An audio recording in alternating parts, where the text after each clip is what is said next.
ngomong juga kancane ngopi karo rokokan malah pengen jajal rokokan. Main mencoba dia sama temen.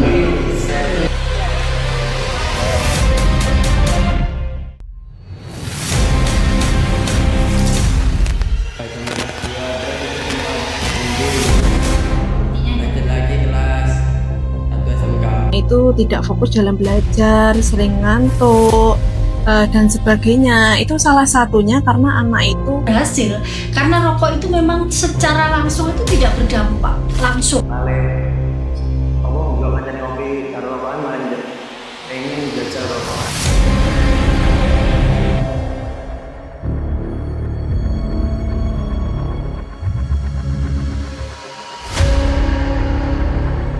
Tulungagung.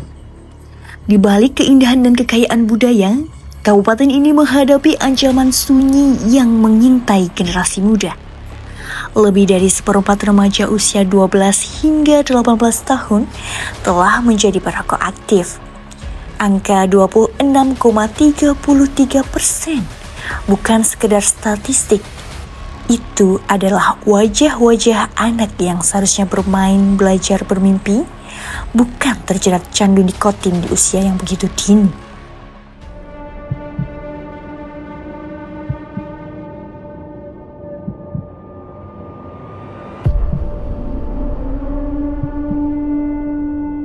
Kadang gajah coba-coba nah biasa ya kadang ngerong gini orang nongkrong nah ada ojo dan kalau nenek itu kan enggak tahu nah tapi yo amen cicain pengancane kadang gajal toko belum datangan sitok Sampai kelas 2 terus itu sempat berhenti. Lanjut lagi kelas 1 SMK. Main mencoba dia sama temen mbak. Tak di rumah. Tahu mbak? 35 kan? Wah bisa 3-4. Tas mbak aku tas berhenti merokok. Paling tas rokok sekitar 3 bulanan.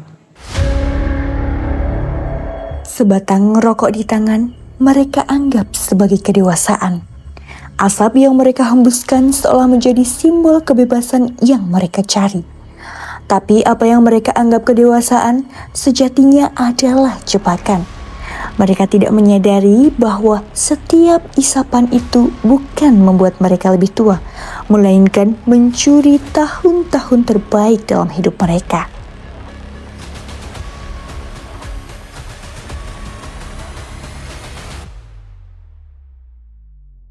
Terkait dengan yang terjadi pada remaja, data yang kami miliki adalah sebesar 4,63% remaja di Tulungagung itu adalah sudah melakukan kegiatan merokok. saya sering menemukan anak yang merokok itu, yaitu salah satunya ciri-cirinya tidak fokus dalam belajar. Jadi anak itu tidak fokus dalam belajar, sering ngantuk, dan sebagainya. Itu salah satunya karena anak itu perokok. Karena rokok itu memang secara langsung itu tidak berdampak langsung. Jadi dampaknya itu tidak langsung. Artinya kalau misalkan orang, mohon maaf, kalau misalkan dia miras, mabuk, dampaknya kan langsung ya, dia teler, dia mungkin ya malah kecelakaan karena hal-hal karena mabuknya. Tapi kalau rokok itu tidak berdampak langsung. Jadi orang yang merokok saat ini itu dampaknya enggak besok dia sakit, enggak, belum tentu. Karena rokok itu kan untuk kesehatan prinsipnya dia kan menurunkan daya tahan tubuh. Jadi dampaknya itu jangka panjang. Kebiasaan merokok ini yang utama adalah pengaruh teman sebaya. Jadi kadang-kadang kalau temannya merokok terus anak itu mencoba akhirnya menjadi kecanduan atau ketagihan. Warung kecil yang menjual rokok tanpa pandang usia, teman sebaya yang menawarkan sebatang demi sebatang, dan lingkungan yang seolah membiarkan. Mereka tidak memulainya karena jahat. Mereka memulainya karena ingin diterima, karena penasaran, karena tekanan yang tidak mereka pahami sepenuhnya. Dan ketika mereka menyadarinya, sudah terlambat untuk berhenti. Jadi kalau kita berbicara terkait dengan penjualan, jadi kita dilema juga. Tapi itu di luar batas kewenangannya Dinas Kesehatan ya, karena ada yang membidangi sendiri terkait dengan pengaturan rokok. Jadi terkait penjualan kita tidak bisa berkomentar ya, karena itu bukan kewenangan saya. Tetapi yang bisa kita lakukan adalah terkait dengan pencegahannya, terutama adalah edukasi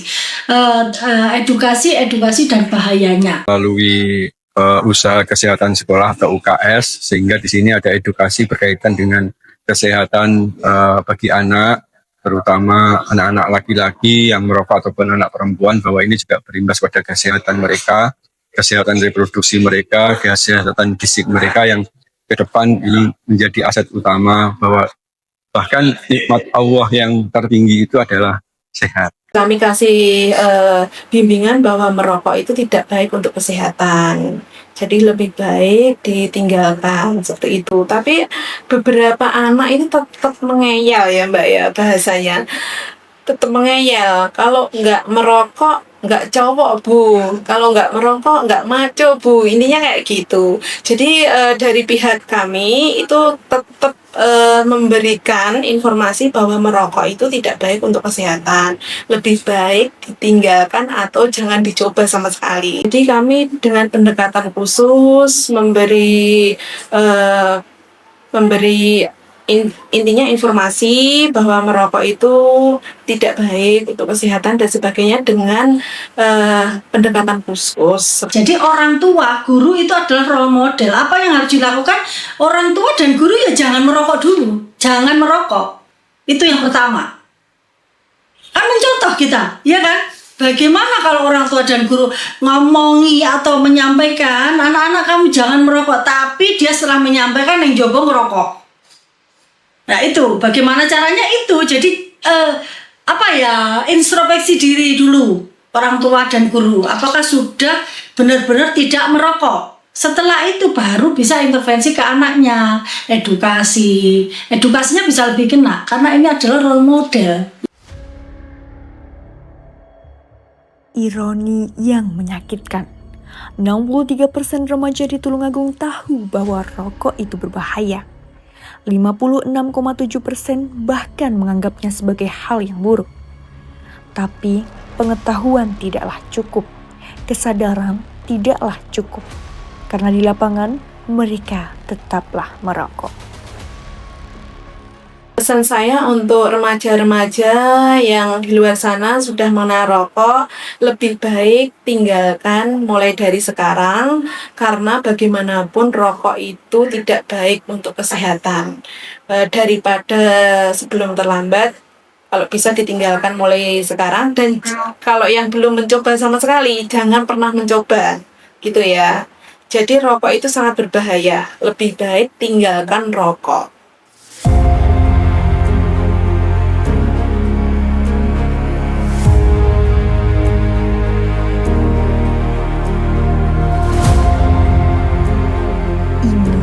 Bukan hanya tugas Dinas Kesehatan untuk mengingatkan bahaya kesehatan.